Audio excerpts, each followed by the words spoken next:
Desidido ang House Quad Committee na mapaharap sa kanilang pagdinig ang iba pang personalidad na iniugnay sa isyu ng iligal na droga. Si dati Pangulong Rodrigo Duterte bumuelta naman laban sa joint panel. Si Mela Lesmora sa sentro ng balita, live.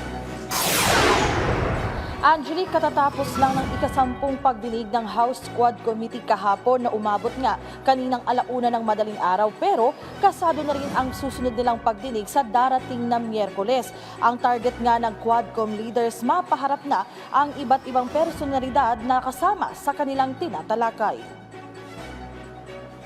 Sana po tulungan niyo kami na mabigyan ng katarungan para po maging mapayapa naman din po ang isip namin. Dahil nung ilibing po yung anak ko, sinabi ko po sa kanila na darating ang araw na mabibigyan din namin sila ng katarungan. Sana po, ito na po yung pagkakataon. Isa lamang si Aling Arsenia sa mga naulilang ina dahil sa umunay extrajudicial killings noong administrasyon ni dating Pangulong Rodrigo Duterte. Sa ikasampung pagdinig ng House Quad Committee, ipinagpatuloy ng mga kongresista ang talakayan ukol dito, maging sa isyu ng iligal na droga noong nagdaang administrasyon.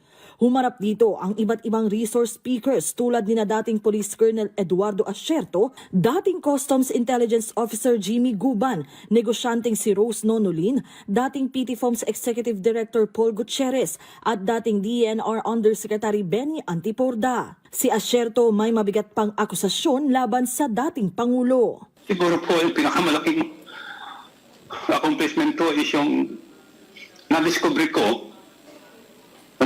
namin yung protection na ibinigay. Sagot patungkol sa mga impormasyon sa kanyang asawa. Asawa niyo po yan, siguro po pwede niyong isama dito sa hearing yung husband niyo para once and for all matanong po natin siya. Mr. Chair, pwede ko po dalhin yung invitation. But I can't promise po na sasama po siya sa akin para po sa pagdinig dito.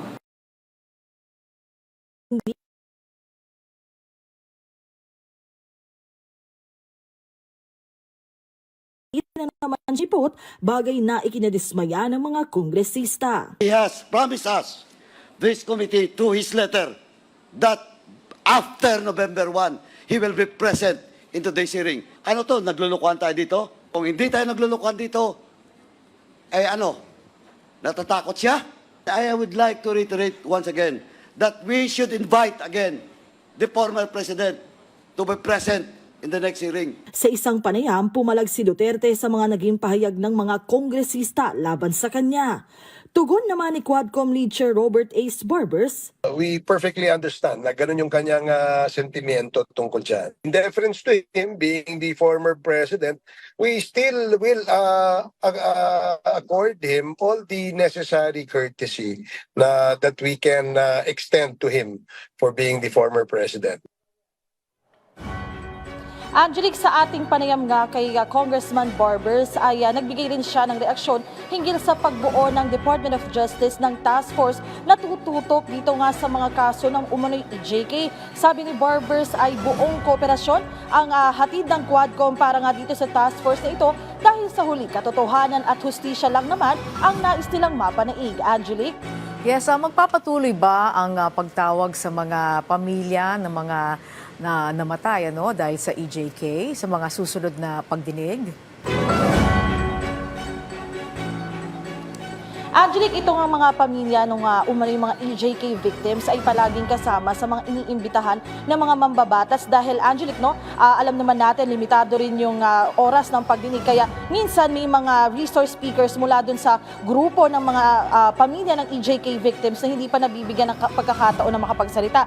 Kahapon nga Angelique, unang si Aling Arsenia na napaggit sa ating report ay unang beses niya na nakapagsalita dito nga sa hearing. At Angelique, dahil nga buong kooperasyon din yung Quadcom dito nga sa DOJ, sa task force ng DOJ ukol sa EJK, ay handa rin makipagtulungan ang Quadcom kung may mga gusto rin silang maipatanong sa pamamagitan nga ng Quadcom hearing ay tatanggapin din umano'y pamilya ng mga umano'y naging EJK victims. Angelique?